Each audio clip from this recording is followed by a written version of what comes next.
Same thing that happened last year is likely to happen this year if we do not stem this thing in the bud as early as now. Because as the leader of minority says, it is true. There are people who are propagating the lie that there is already a finance bill in the House with all manner of taxes. And you know, Honorable Speaker, where I come from, there's a saying that goes that otakanywereire do ekerita.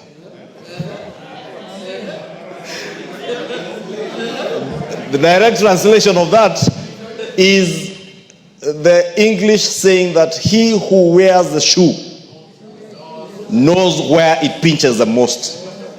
It is members of this House who can tell you where it pinches the most when we allow disinformation, misinformation to take root and propaganda, Honorable Speaker.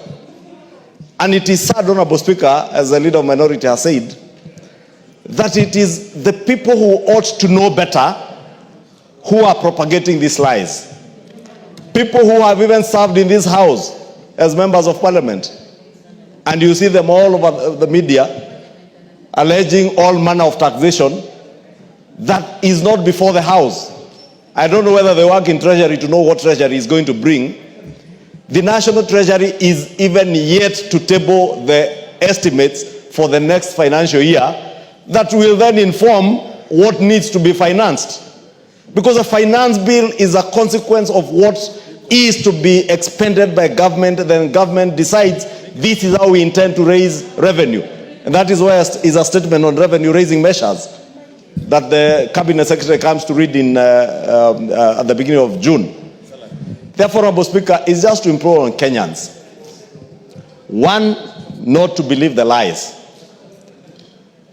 Two, to fact check.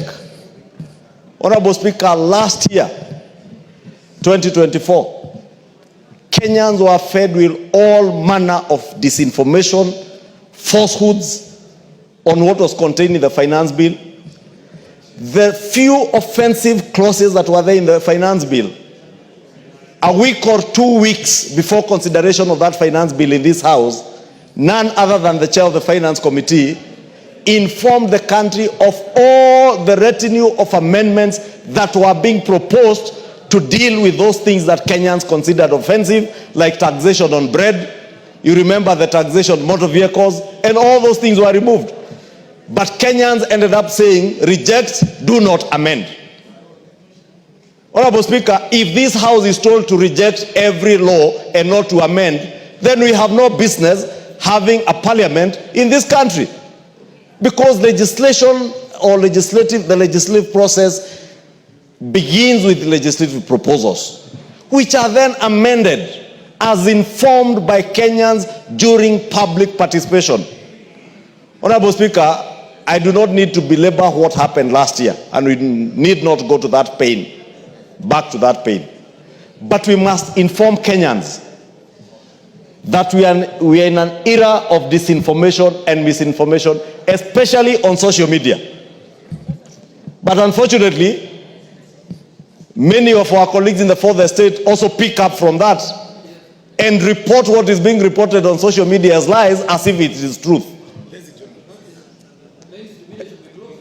And Honorable Speaker, the fourth estate has a greater responsibility to inform Kenyans on the truth more than anybody else, Honorable Speaker.